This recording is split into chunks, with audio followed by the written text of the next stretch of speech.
Well, the last seminar for today, my friend Mr. Ed Burlew and friend Bernardo, and we're going to talk to you a bit about magazines, magazine lawsuits. We're going to talk to you about C-71, what it means to you, how it's going to affect you, and what you can do about it. So, over to you, Mr. Burlew. Oh, I don't need no mic. Do I need a mic? No, you don't need a mic. I don't need a mic. Okay. Well, I was thinking that we're going to have the guy with the jokes and the straight man, but it's not going to work that way. Let me first of all talk about the magazines. We have tried diligently at CSSA and also in conjunction with the CSSA to obtain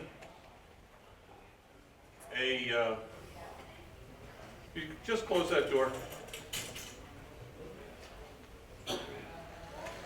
To obtain expert opinions from Canadian experts, no use going anywhere else, with respect to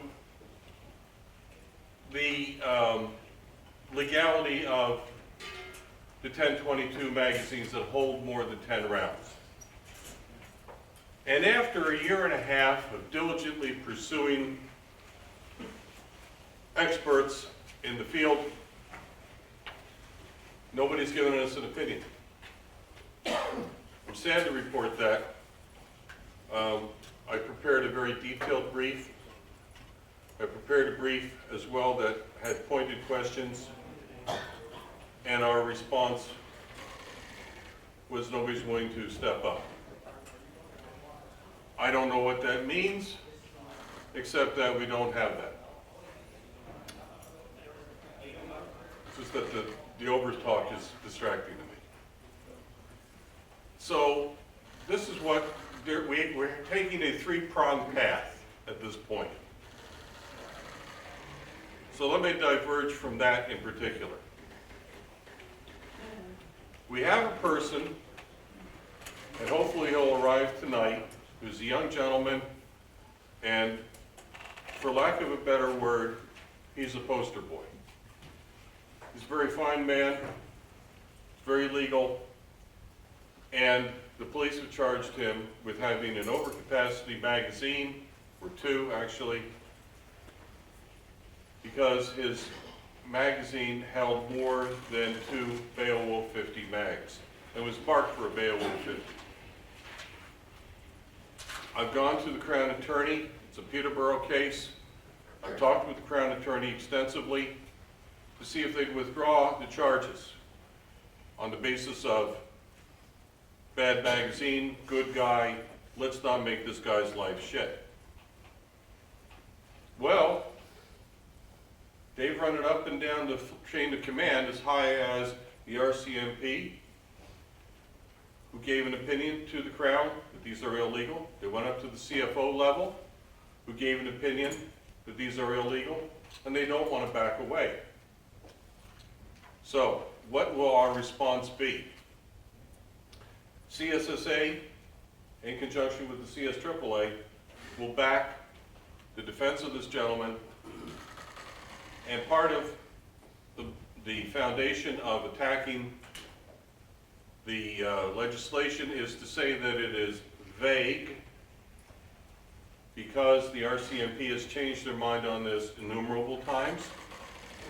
They've let the ball go. They haven't bounced the ball. And it applies as well to the 1022 situation, so we're seeking to have the magazine regulations found to be unconstitutional for vagueness.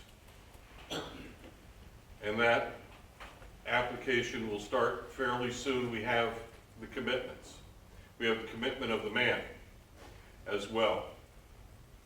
Second point, we are going to select certain plaintiffs for a civil lawsuit in federal court, and that will be for a declaratory judgment, once again, that the charter issue of the magazine regulations being vague and therefore being unconstitutional, and they should be struck.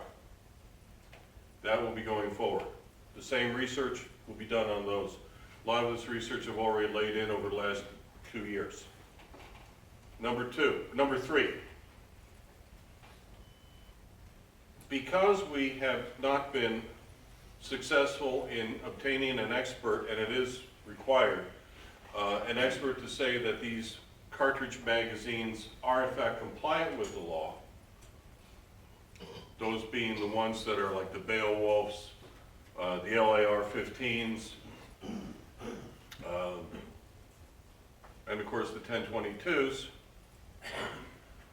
What we're going to do is we're going to institute a class action for payment, for compensation.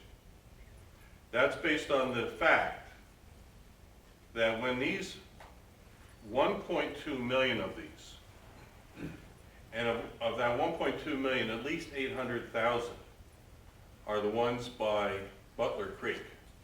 When they were imported, in order to import a cartridge magazine, at that time it was Department of DFAIT, Department of Foreign Affairs and International Trade. Now it's called Global Affairs Canada. You'd have to get an opinion of the RCMP that such magazines would be legal, or you would not get your import permit given. So, because the RCMP in Canada, and RCMP in fact are Canada, they're not separate from Canada, they are Canada. You sue the RCMP, you're suing the Queen. They owe us money because they hoodwinked us. We had reliance on their expertise, now they say no. So 1.2 million of those at $50 each, round figures is 60 million. So we're going to sue for that too. That might get a little bit of attention. Why do I think that'll get a little attention? Is because when they went after the when they said originally back 3 years ago that the CZ-858 and the SIG rifles were prohib, I started a class action on that. Sued for 40 million bucks. How did they respond? They responded in C-17 by saying anything now may prohibited under 12.9, there will be no compensation. Because they know that's a problem. They don't want to have to pay for making your guns, my guns, illegal. So that's where we're going on the magazines. We're taking the positive steps. Everything is in place to do this. Really, we're waiting for the opportunity to have, for lack of a better word, some poor schmuck be falsely accused. And we have that. And there's no other charge on this gentleman. They didn't even take his guns. No, they just charged him on this. And for the last 4 months, I've been saying, show me the magazine. I've even gone to the police and I said, show me the magazine. There's no picture of it. They won't show it to me. Crown has produced these other reports. Well, we have to deal with this. I've identified the magazine, I have a total description, and I know where he bought it from. Bought one in one shop, one in another shop, both legally imported, both licensed firearms dealers. So I have hopes of that going through. So there's where we go on the magazines. And we'll need your support continuing. Tony? Well, that basically covers off where we are with the magazines. I know that Some folks have questioned our commitment to this, and there is no question about it. We're going ahead with it. We've always been going ahead with it. We've had the setbacks that would try the patience of a saint, but we think we've got the right thing happening now, and we're going to continue. So on to C-71. We've got a few things we're going to talk about with this. First of all, I'm going to start off with the new sections underneath 12.9, which are the new prohibition categories. Okay, so starting off, I'm sorry if you already know all this, but 12.2 is full automatic. 12.3 is converted full automatic. 12.4 are the firearms listed in Prohibition Order 12? Yes, 12. 12.5 is Prohibition Order 13. 12.6, short-barreled handguns, 25s and 32s. 12.7s are 12.6s that are heirlooms. Okay, so that's the old Section 12, the current Section 12. The proposed new Section 12 starts off with 12.9, which describes the grandfathering of the following sections. And then we get 12.11, which is the CZ rifles. And they are to be grandfathered, and under federal law have range privilege if the CFO says so. This is a double prong thing. Underneath that, 12.14, which are the Swiss Arms rifles, and they have grandfathering and range privileges if the CFO says so. Okay, so the difference is though on 12.11 and 12.14 is that they have no reason for being. 12.2 is full automatic, so I'm going to ban a single shot Cooey 22. I can't put it in 12.2. I can't put it in 12.3. I can't put it in 4, 5, 6, or 7. It doesn't fit any of those categories. The huge danger is 12.11, 12.14 have no rationale. They're just banned. This is unprecedented. And the reason that they've done this is because this way they can grandfather them, they can put the statute law into grandfather them and permit range privileges so that we accept them. Because being as myopic as most of us are, we're looking at, hey, I'm okay, I got mine. Whew, they almost got me that time. And you see, there's misconception that if you have 12.11, you can have 12.14. You got a CZ, you keep your CZ, but you don't get your Swiss Arms.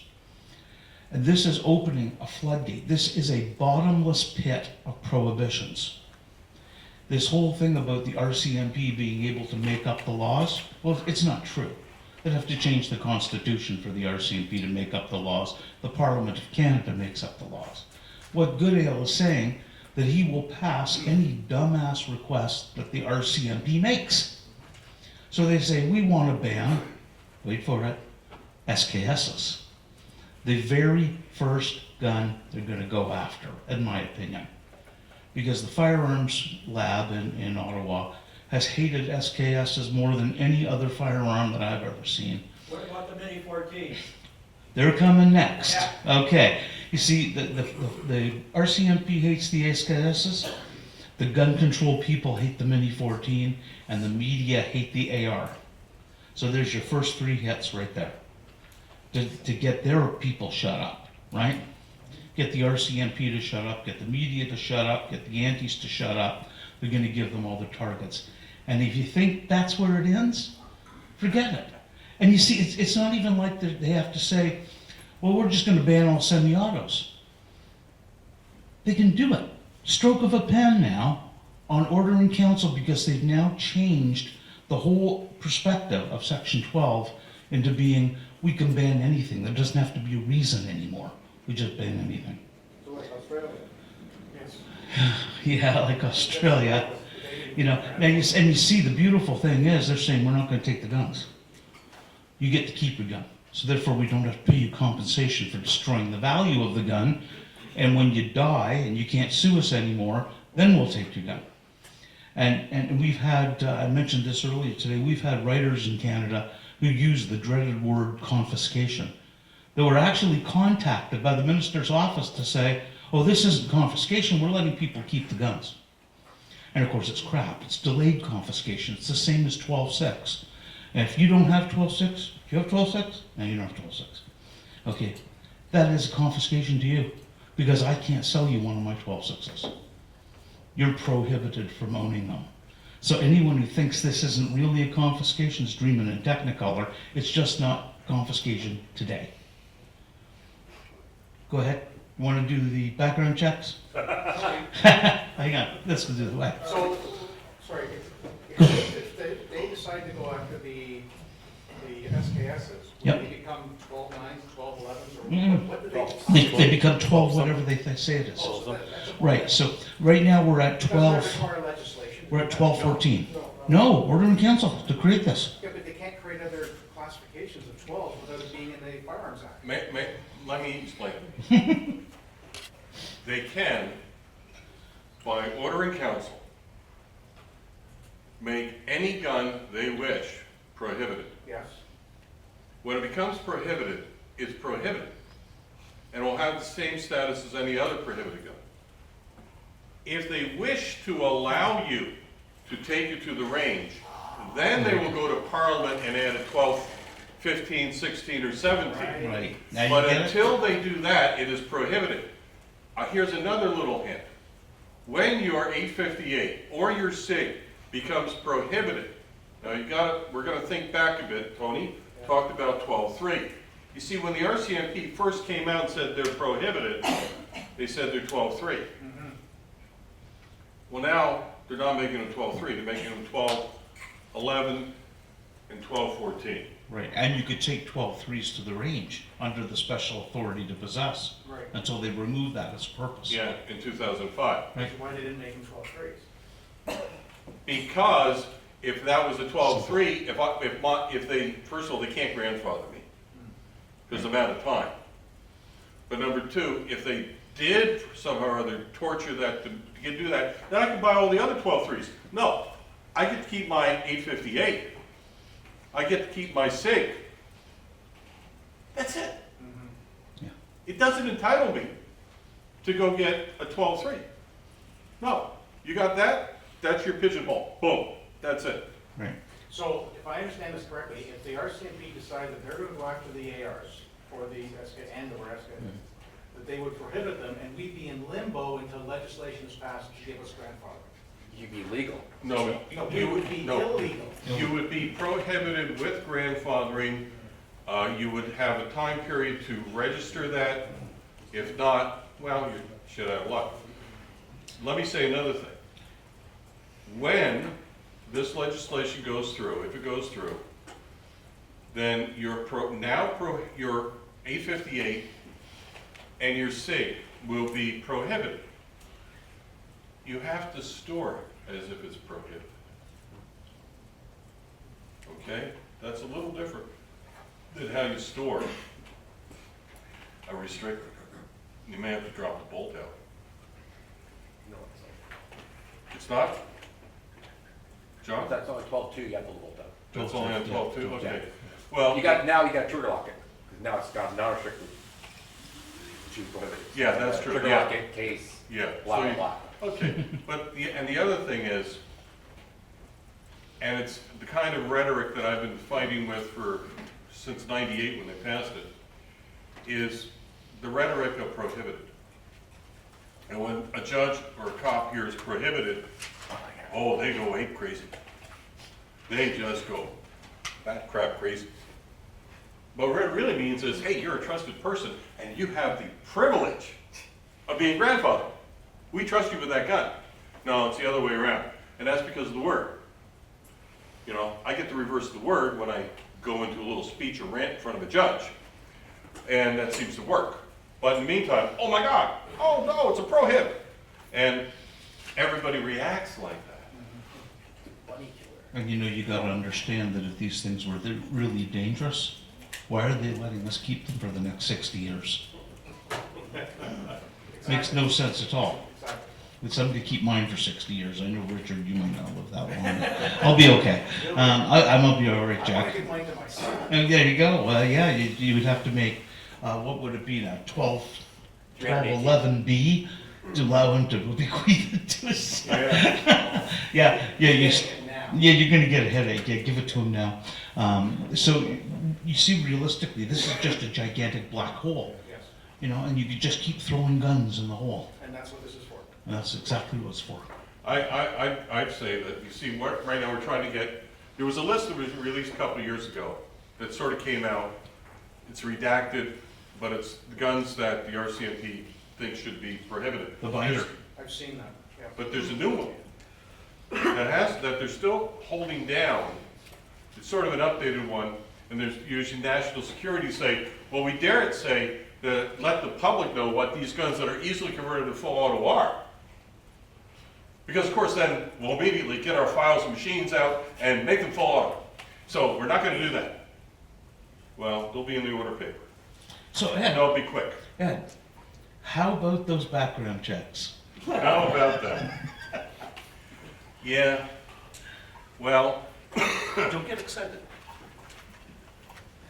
the background checks are no longer limited to 5 years, once this is passed. Everything we say is once this is passed. So I won't say that again. So that means that if you got in trouble in high school, it has to be investigated. That means, and I had a lady ask me this the other day,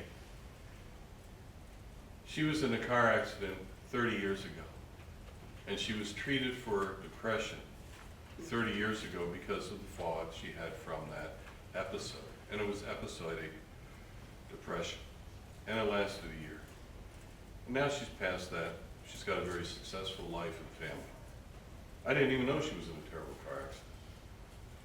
But she suffered from depression, and she was treated for depression. She'll have to announce that now on her renewal of her license. And that will be then investigated in a slow way. And this brings up many troubling issues.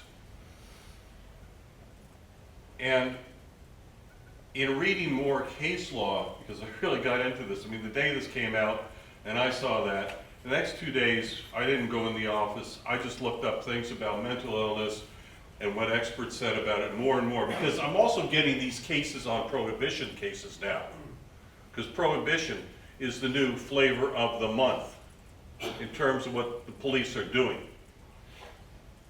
So what happens now is they will look back, and you have to report it. And the case law is saying, well, if you did it in high school, they don't care if it's a young offender act matter. They say, well, that's only relevant if it's a prosecution and for sentencing purposes. But we're talking about gun licensing. So what happened back in high school counts. You got charged with assault in high school. What are your violent tendencies now when you're 45 years old? They don't get your medical records. They can ask for your, you let me go through this. They can ask for your medical records. And in fact, my clients who are being asked for their medical records, they get this long, very detailed questionnaire. It's sort of based on what the Australians give, but it's more detailed. Because in Australia, they just say, well, we're questioning this person, medical situation, what doctor do you think that this person is good or bad with firearms? And they settle on that. Not here. Here they want to know what drugs you're on, what are your symptoms, how long you've been treated. As if they are going to reassess whatever a doctor says. Now the problem is, who's assessing this information? Who's qualified? A police officer who is not trained to predict whether or not I'm going to go homicidal or if I'm going to go suicidal. I've confronted the Crown on this recently because this is now becoming a bigger issue in court. And they said, well, the cop will say that he may commit another crime. He may become violent. I said, well, I'm not going to let the cop testify to that. They are not qualified to give that expert opinion. And then the Crown sort of melts down. So what we have now is we're going to have this new layer. My advising of people is to go back and get your old records. In other words, go check your CPIC. CPIC goes back forever. Hang on. Let me get through this. CPIC goes back forever. Get your CPIC record. Go down to the cop shop, pay your $25 or $50. Sometimes you want a fingerprint, go get that, show it to them. get your CPIC record. They do the fingerprint to make sure they're giving it to the right person, so I can't get yours, and I can't get yours. And so then I want freedom of information with the police force on that incident. Perhaps I'll want to go to my old lawyer who represented me in high school or when I was 21 and I did something goddamn stupid, and get my records. You won't get a transcript because after 2 years the courts don't keep a transcript. And be ready, because when you have to fill out your form and you say, yes, have you been treated for depression? Yes. Have your hospital record. Have your doctor's record. And go to that doctor ahead of time and say, do I have ideations of suicide or homicidal thoughts? And have them say yes or no. Say yes, get another doctor. But the point of the matter being that you're going to have to prep for that. Because if you just go yes, you won't know. Because now the CFO, it goes to Miramichi. Miramichi sends it up to Aurelia. If you're from another province, they send it up to the head person there. Manitoba, it's simple. Go one office. But they send it then down to the AFO. So it goes from Aurelia, goes to the AFO, say London or Brampton, and that person then has to put it in their pile of things, and they're really not motivated to go through it very fast. But they have to now search. And the other thing is, if you forget something, if you say, geez, I think it was back in 2009, I got nicked for this or that. Well, you forgot that you got nicked for something else in 2008. They'll hold that against you. Why didn't you tell me about that? Well, you better go back and check your own records. And, you know, some of these records you may not be able to get. Get what you can. Prep for it. Because they're going back. And they're going back beyond what many people believe they should be able to get back. But they're saying, well, we're not, it's not going to apply on young person's records. And you know what else? I read a case the other day where a judge went behind a pardon. He said, well, the pardon doesn't count when it comes to firearms licensing. I want to know what's behind it. And more than that, in the cases I've done over the past 2 decades, on several occasions I've had the police go behind the pardon. I've actually had RCMP then investigate them, and I've had police charged for going behind the pardon without doing it in the right way. Now, if you think they can't get your medical records, they will subpoena their medical records. I had one case whereby a former officer of Canadian Armed Forces was let go due to PTSD 10 years before. He got into a bit of a fight in Norway. And because he was in Norway, it's always his fault. They put him in the cooler for 30 days. And so because of that, they said, well, you have a tendency towards violence, we're going to take your guns. And they held his PTSD against him. And they went to DND and they subpoenaed all of his medical records. 5,000 pages of medical records that went into the judge. And I would tell you that of those 5,000 pages, 20 pages dealt with PTSD. The other things dealt with, you know, abrasions, a broken leg, this or that or the other thing. Because, you know, he'd been in combat and he'd been in several campaigns and he was also a diver. So he had an extensive medical history over the 15 years he'd been with DND. And that was a long trial. In the end, we won. We also had to have our own psychiatrist. And in the end, the judge said, sir, you're a Canadian hero, nobody will ever take your guns. And we were glad to hear those words. And we weren't going to let up until we heard them. But now this is going to apply to more and more people. Is it fair? I don't think so. Are they going to hire more police at the CFO's offices and sub-offices to do this? No. This is going to cause tremendous delay.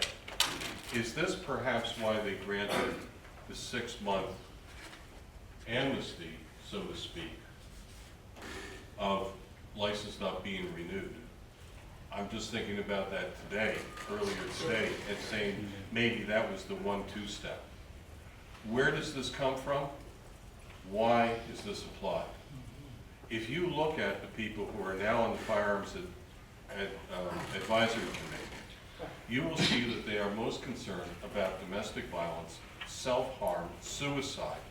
They've all had experience with it, or been close to it, or had family members been subject to it. I'm not going to detail that right now. So this has become a major push. It became a major push a year and a half ago when the RCMP Registrar of Firearms started instructing the CFOs on how to deal with this type of issue on prohibition applications under Section 111 and 117 of the Criminal Code. And then those CFOs and AFOs went to their local police and OPP and instructed them on how to exercise these powers in such situations. And now we see this coming into legislation that goes back, way back. It takes all the barriers off. So we have to prepare, and you have to wonder, what will this truly accomplish when somebody has had their license for maybe 20 years, maybe longer, and now, as they're doing for one person, because he had an incident of a false report during high school that the police investigated and said, wow, there's nothing to do with that. That's now being held against him during the prohibition hearing. Well, as we move on to the next section, I'd like to close this one off by just giving you something to think about. When having treatment for a psychological disorder or psychiatric disorder causes you to lose your guns, what happens to gun owners when they need psychiatric treatment? What will they do? They won't go. How much more of a bad situation could the government make than that? People that need treatment will refuse to seek it because of government retribution. Terrible situation. Make sure you let your MP know about that. So let's talk for a minute about the Gun Registry. You know, we have a few people in this room that are pretty solid authorities on gun registry. So Gary, maybe you should stand up and wave your hand. Mr. Gary Breakrights. One of the great heroes of our community. And a CSSA board member, I might add. Great guy to work with. I've been working with you, what, 24 years? Yeah. Since I started on the issue, yeah. And I couldn't have done anything without you, by the way. Thank Let you. everybody know. That's kind of you, but it's not true, but it's kind of you. Okay, so C-71 recreates the gun registry. It does it slowly, it does it stupidly, but nonetheless it does it. They're saying now that the shops that you buy your firearms from will have to keep detailed records. And of course, many of them keep detailed records now, so they're saying, so what's the difference? The difference is the detailed records now belong to the store. The detailed records they will keep after C-71 belong to the government. And if you don't believe me on that, it's like this. When the store shuts down, all the records are forfeit to the government. They belong to the government. And they're saying, Goodale is saying that you can only access these records with a warrant. Well, I'm not going to sugarcoat this, guys. Mr. Goodale's lying through his teeth. Section 102 of the Firearms Act says that the CFO can look at any record of any sale or transaction at any time. Right, counsel? Yes, and I'll talk a little bit more about how the police can download that to a dealer. Yep. So, hang on please, Greg, hang on please. We're going to take questions after we're finished this so we don't get our train of thought broken up. Okay, so the dealers are now collecting this information on behalf of the government. And where's the benefit to the government on that? It doesn't cost them any money. The dealers have to pay for it. They pay for it with their staff time and with their own computers and all that other stuff. And they probably do it one hell of a lot more accurately than the feds ever did it. And it doesn't cost the federal government a penny. So, okay, you say that's great. We've got the gun registry being recreated at the dealer level, but what about all the transactions between you and you and you? Well, you know what? Every time you do a transaction, there's a non-restricted firearm that changes place over the internet. Now, how they've got it set up right now that we read is that the transferor must get the license of the transferee and get a confirmation number that that's been entered and that it's okay to make the sale. But how does the feds know that this is the transferor? You're gonna have to put your license in, right? Look, we don't know this. We haven't seen it. Nobody's brought this to it. But it only makes sense that one person is the transferor and the other person is the transferee. You have to prove that's true. So therefore, you're going to have to put the licenses of both of them in that. And every time you do, there's a record that went from A to B. What they're doing is it makes no difference what the gun is, right? Makes no difference what the gun is. It's a non-restricted firearm. And every time there's that transfer, there's one more. So if they do the famous knock, they say you've got 10 firearms here. We know for a fact, without any doubt, they didn't destroy the old gun registry. They still have the data. We know that for sure. I can't tell you exactly how because I can't get into the details, but we got it on paper, printed, for real. They did not destroy the data. I'll talk about that. We can talk about that. So here's the recreation of this registry again. And while they may not know the identity of every non-restricted firearm you have, they sure know the number. And they will know the number. And they'll make damn sure. Now here's some other proof to this. Supposedly this is a license verification check. So Nicholas, I checked your license. And it's good for what? 24 hours, 48 hours, 2 weeks? We have no idea. But it's good. They said in the bill, it's good for a period of time. We just don't know what that period is. So let's say it's good for 2 hours. Okay? I get the verification that it's good. And I sell him a second gun. I have to do it again. I sell him a third gun. I have to do it again in that 2 hour period. So if he buys 3 guns for me, I have to get 3 verification numbers at the same time. Does this sound like I'm checking the license? Or I'm checking in on the transaction? That's exactly what I'm doing. So this is the deal that the feds have. And Eddie, go ahead and say something about that stuff. Okay. I want to talk about what Goodale means by a warrant. Traditionally, people think a warrant is knock, knock, I'm here, I'm a cop, give me your records, I'm going to look at them. Nah, that's the old days. They're called production orders. Knock, knock, I'm a cop, here's a production order, obey it. Holy shit, what's that mean? Get your records out, put your people to work, stop everything else, close your shop, we need this now. Wow. Now, how are you going to trace a gun? Let's find that out. You find a gun. Mr. Cop, Madam Cop, finds a gun in a crime scene. Ooh, what's that? That's a Browning X-Bolt. Really? Let's see, serial number. Well, who cares? When was it manufactured? Who cares? We're going to go to the Browning importer. Here's a production order. When was this gun brought into Canada? Tell me. They can get that to start things. They don't have to prove it's within the last 20 years, the last 2 days, or 100 years ago. They'll get that production order. And Browning will say, yeah, we got that, we sold it to Joe's gun shop up in South River. Okay, get another production order, up to Joe's gun shop. You got that gun? No, it's not on my records now. It must have been beforehand. Oh, okay. Well, what if it is on your records? Oh yeah, we had it on our records. Well, who'd you sell it to? I sold it to Tony. Oh. So that's Bernardo's gun. Son of a gun. Mr. Bernardo, you're a suspect. Did you know you're a suspect I didn't. at the crime scene because that's X-Bolt? Your X-Bolt's there? I didn't know. And you know what? How did you put the gun there? Well, geez, I sold it. What reference number you have to show you sold it? Who'd you sell it to? This one to Burlew. That's right.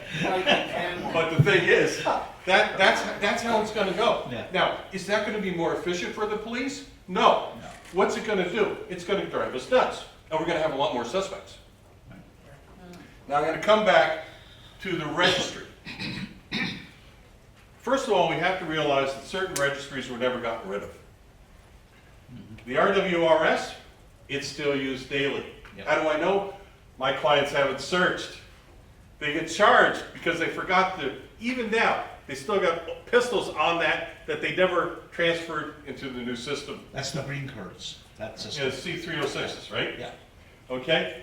That's still alive. It will always be alive. It was never canceled. It was never locked up. It is a tool that is used today. Okay? When I get those affidavits from the people at CFC, they will name it. Now, let's go into another point. How do we know the registry records up to April of 2012 exist? Because they were put in a locked little envelope and given them to the Court of Appeal or the Superior Court of Quebec. And they're sitting right there. And what's this legislation do? It says that the applications to get that information are now mandated to give that information to Quebec AG, and it's mandated by the federal parliament. And the access to information applications by the AG are also to be given to the AG of Quebec. Now, how do you do that? You open it up, and now it exists. And they also said that the legislation that was enacted under the Harper government to say that that information was to be destroyed and not used has all been retroactively eliminated. So now the Registrar of Firearms will legally have the registry information. And what's that mean? That's the starting point. Just like the RWRS is. And when the cops come in for any reason, or they want to seize any gun you got, or let's say they say, who's got SKSs? Type, hit the button. Here's the exception sheet. These 200,000 people have SKSs. And then they prohibit the SKS. And then they look and they say, well, the deadline's up. Who didn't register the SKS? 3-line algorithm, boom, boom, 150,000 people come up. Knock, knock, who's there? That's who. That's going to be an issue. They never knock. You're right. So that becomes the issue. And they're going to do the same thing for the 858s and for the SIGs, because many of them were bought while the registry was on. Yeah. So if you think that you had one that was registered years ago, they're going to have the information again. And by geez, it's going to be a mess. And now that means we're going back to historic stuff, and it's going to be treated like present information, because they will say, you have it, what did you do? What did you do with that gun, George? What did you do? Mike and Canmore. Yeah, well, Mike's gonna have a lot of guns. So what happens, and so, I don't know the answer to this stuff, except your only defense is gonna be keeping a good record. And, and I'll just speak a slight little bit. I'll say one sentence about guns that are stolen. I talked a little bit about that a couple speakers ago. But the police consistently say to my clients who've had handguns stolen, who'd you sell them to? Because they think you staged the break-in and you got the $2,000 to $3,000 per gun from some gangbanger. Because that's what they're going for, even a little 22. Really? There's some people here who could be very rich at that information. And a 38, 45, or a 40 cal is going for $20 per round on the street. For ammunition. Yep. So, the police are doubtful of many things, and they come as a skeptic.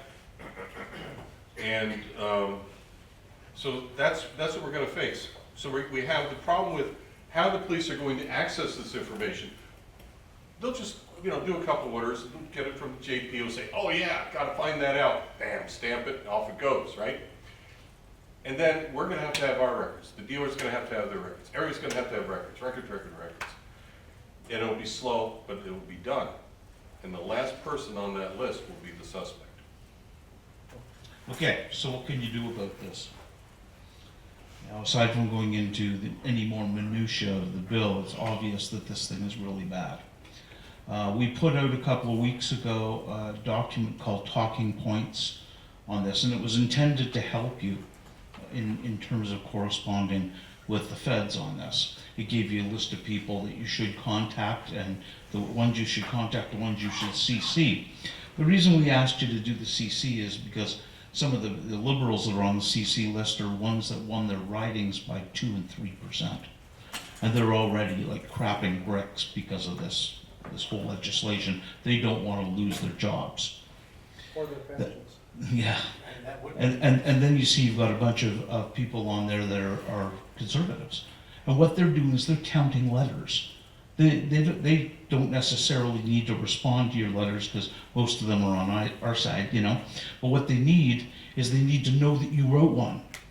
And we were getting one of our good MPs who's telling us that he actually had to pull a staffer off of her job and get her doing nothing but dealing with the letters because they were getting 1,600 a day. This is like overwhelming, unprecedented, and it's starting to hurt. You're starting to see the media now. They haven't had a pro article on C-71 in ages. I mean, a couple of weeks now. Everyone you see is C-71 is bad. That's coming from the grassroots. That's you guys doing this. So we put the talking points out and instructions to use each talking point once a day or once per letter. And the letters that you write to your parliamentarian do not have to be complicated. All they have to do is be sent. Okay, so you can say, "Dear Mr. Goodale, I don't like you. Here's why. One reason. You made this happen. Signed me," and that's it. That's all it has to say. And the next day you say, "Dear Mr. Goodale, I really don't like you because," the second talking point. And you just keep that up, and when you hit the end of the 35, start at the beginning again, because they won't have answered any of them. Okay, the letters will be buried this deep, and all they're doing is counting them. So they can go into the caucus meeting and say, "Mr. Prime Minister, I got like 5,000 pieces of mail." Gary, am I right? You're absolutely right, yes, and I would like to add this one thing. It doesn't cost you anything except the quarter-cent for the paper and another quarter for the envelope or whatever, because if you put MP after the name of the person you're writing to, you don't need postage. Right. What about senators? Free to, Yes. yeah, free to MPs and senators? Oh, yes. Yeah, senators MPs as and senators. Yes, and a You- handwritten letter is much more effective than anything else. Put in the Yeah. spelling mistakes so they know Yeah. that somebody. And the petition thing is okay. But if you've ever seen a petition read into the House of Commons, it's very, very dramatic. At 4 o'clock QP ends the question period, and everybody leaves except 3 people. And the speaker in 2 pages, and they go, "I have a petition here from 150,000 of my constituents that say we have to outlaw sawtooth snow shovels." And they go, "Thank you, member, for," in the shredder. That's what your petition gets you. The worst thing with the petition is you actually think you did something. That's the worst part. Emails get stopped by staffers. Yeah, and emails are way better than petitions because they count emails, okay? snail mail is even better because it's physical and they have to stack it up someplace, right? But on a petition, But emails are not as effective as handwritten letters. absolutely, not as effective as handwriting. But the petitions, the problem with them is people sign them and they think they accomplished something. They go, I did my part, I'm sitting back. You haven't done your part if it's only a petition. Okay, now we're talking about doing something that is going to take you less than 1 minute per day. Because you can put the same letter in your computer and just change the talking point. And we gave you the talking points. You don't have to come up with them. You don't even have to understand what they mean. It's not about asking the MP to go into the technical aspects of the bill and make sure everything's okay. You're asking for a response. And that's what you need. And if the MP doesn't understand it, well, that's even better.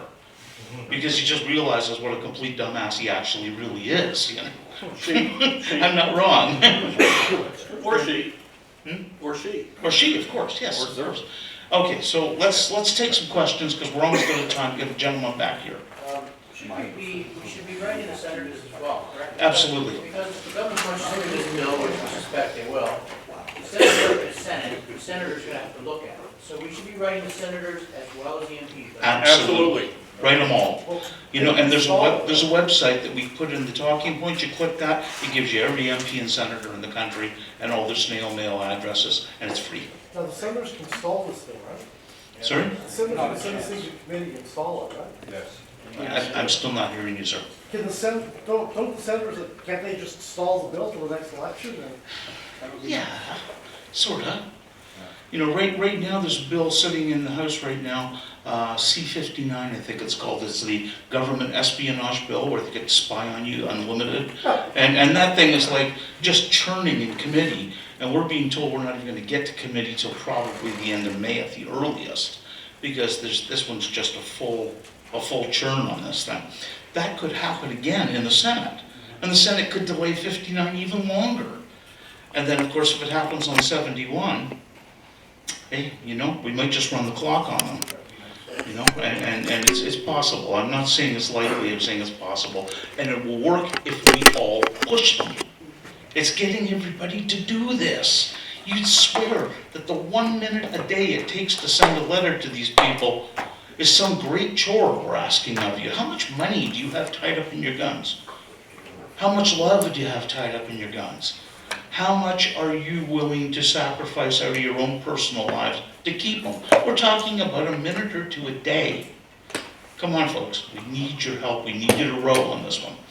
Yeah, go ahead, Karen. Ed, you said that the government retroactively wiped out what the court decision with Harper saying destroy the, like, if I understand it right, the court, the C-71, no, The gun registry stuff. registry, thank you, I lost it. yeah. So there was a court, like, the court said destroy the records. It was a court decision. No, what happened was the Attorney General of Quebec said we're going to put in a Quebec registry, and they said we want the information from the Registrar of Firearms. Right, And then that was opposed in court. right. And so the judge said to the registrar, give me the information, the court will hold the registry Okay. until this case is decided.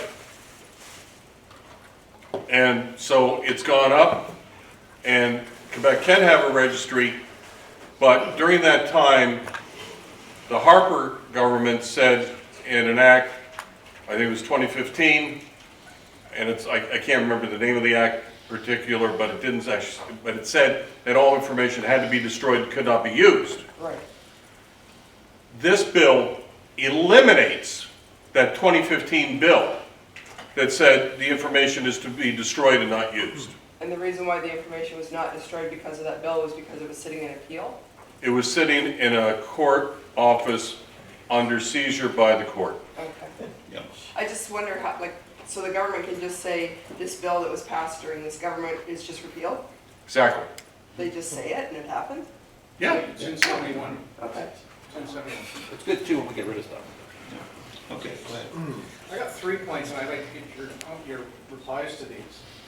At the renewal, when it comes up to renewal times, if they're gonna investigate everybody back to the day they were born, isn't that gonna make the wait time to get your renewal like greatly increase? How are they gonna deal with that, and are we gonna lose our licenses because they are late? Well, then let's talk about that.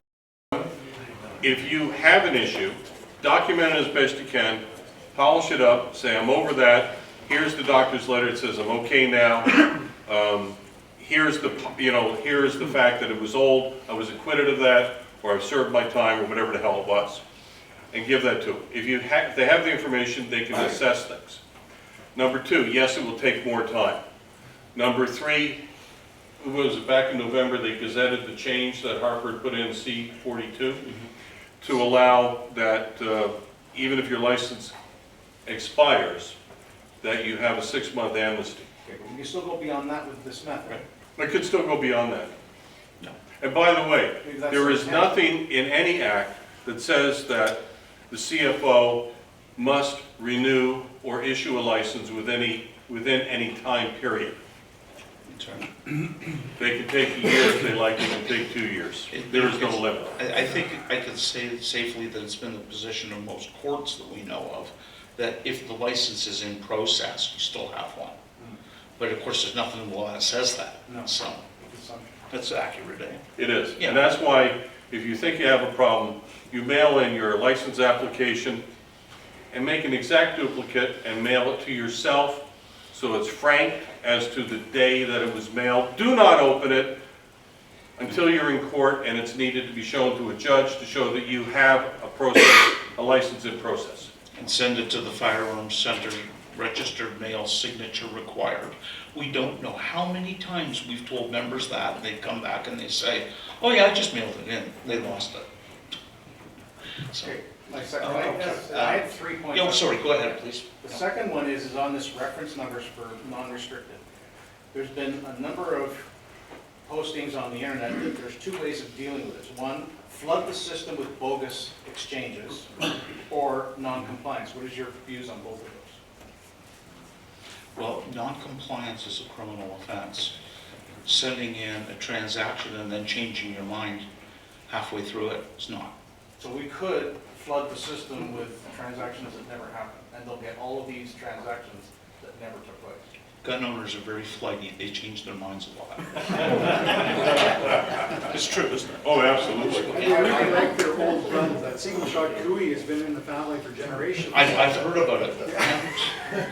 You're all right, okay. My third point is more of a statement than a question, but I think you'll agree with it. That we need an alternative pretty damn quick about how to turn this over in the future, because if this goes through, we need a plan. My suggestion is that we hold funding from the Conservatives until they agree that within the first year of their mandate getting into office in 2019, they will bring in a new firearms legislation. Why don't we just ask Andrew nicely first? I understand that. I understand that, but we need a commitment from them We do. soon. Okay, I think we can get that. Sir, you've been waiting a while. Yes, what I wanted Yep. to say was that, you talk about how long it takes and everything. From when I went for my courses at Silverdale, and I applied for my license, it took me 2 years. 2 years. I went for 2 RCMP interviews, I had a card and everything else, and it took me 2 years. So anybody says it only takes this long or anything else, I know for a fact, it took me personally 2 years. Go ahead, sir. We have a privacy commissioner in the province of Ontario. It was NDP government under Bob Ray who brought in this, whatever you want to call it, that when I go to Canadian Tire and I buy a box of number 6 shot for my shotgun, some employee who may have just got out of the detention center is writing all my information, it's not funny, in a book, okay? Now, I've had a person come to me and say, what did you do with that box of 223 ammunition? I said, how do you know I bought it? Well, I got some shot shells and I saw your name in the book. Yeah. What does a privacy commissioner do about that? We heard recently that the privacy commissioner objects to my security camera pointed at the street, okay? So if there's a felony committed and my security camera picks it up, they can say that I violated their privacy. Well, tell me. Okay, so let's talk about the Ontario Ammunition Act. That's nothing to do with C-71 or any laws the federal governments have done. Because this predates C-68. The CFO ruled, 10 years ago now, that you don't have to put your name and address and all that stuff down. They won't sell me the ammunition. Let me finish, please. You asked me a question, let me answer it. Okay, the thing is that all the CFO is asking for is your PAL number. If any store says any more than a PAL number, that's the store policy. The CFO has already stated very happily that they're good with the security that's just your PAL. So if you go to Canadian Tire, remember that you're dealing with people very poorly trained to sell the ammunition. Okay, the law says name, address, type of ammunition, quantity of ammunition. That's what the law actually spells out. The CFO said, you know what, we can change that, we can interpret it with just the PAL number. We're okay with that. And that way your privacy has been protected. But if Canadian Tire reads the legislation literally, they're bound by the law, they have to do that. So I'm not trying to defend it, I'm trying to say that this is what it is. Now, you don't like this? Well, give Doug Ford a call. And tell Doug Ford that when you get yourself elected very soon, thank you, that you know, this is something you want to see change. Because I can tell you right now, I know that all the people that are around Doug Ford, they're on our side. The people that actually are working with Doug Ford, I know most of them. I've known them for years. They're gunnies, they're gun supporters. I think you'll get a really sympathetic audience on this. Send them a I letter. haven't heard it from Doug Ford. Send them a letter. Ask to hear it. Okay? Don't cost you a I've cent. heard him twice and I haven't heard him mention it. That's because you didn't ask them. Ask them and see what You're happens. making me a victim. No, I'm not making you a victim. I'm on your side. Go ahead, Greg. Okay, Tony, just the 2 quick points. The first one was your comment about the warrant thing. Yeah. I got that from my local area firearms officer conducting my annual business inspection just in the last 3 weeks. Production order. Well, I didn't call it that, but he says I have to go get a warrant. So again, thank you for the point about the production order, because basically I understood the concept of a warrant and there's a justification and all the rest of it, and that is only half the story from what That's you right. hear. The other point was, to our gentleman over here and your license, I've had PALs since I can't remember when. I'm an instructor, I am a veteran, I've run a business for 30 years in the same town, and my personal PAL took about 75 days. I was at least 15 days without a valid license, and after 3 inquiries to my provincial office, I said, where's my PAL? They said, well, it's in the Winnipeg office. I said, good, transfer me, because officially, I can't teach. I can't earn a living Right. without my PAL in my pocket. That's right. And it still took 2 weeks after that. One of the things I want to say, and I had to do this for another person in Manitoba, they're having problems getting their license issued on a renewal. I said, go to your member of parliament. He says, what? Go to your federal member of parliament. You're looking for a federal license, you've made an application, they've taken your money, get assistance from your federal member of parliament. I had to call him up the second day and tell him that too. He went. Member of parliament looked into it, 2 days later had a license. Okay, we're going to take one more question. Sir, I'm going to take yours, and then we're going to close this down because we have a whole dinner to get ready for, so go ahead. After the second reading of this bill, they say it's going to a committee. Who's on this committee? Do you know? Sorry, say that again. Who's on committee? Who's on the committee? Oh, well, who's on the committee? Let's see, we have 6 members of the Coalition for Gun Control. No, we're talking about the committee to discuss the bill. Oh, nobody knows, nobody knows. Okay, I can tell you that we've been assured that we will be on the committee, but until that actually happens as a witness invitation, nobody knows who will be there. Now, the actual standing committee, the CQ standing committee, you can go online and see that. SECU, CQ. Okay, and you can go online, look it up, and the members of the current committee will be on there. The makeup of the committee is exactly the same as the makeup of the House. So if, say, you had 70% Liberals in the House, there's 70% Liberals on the committee. Okay? All right, that's it. Okay. Thanks, folks.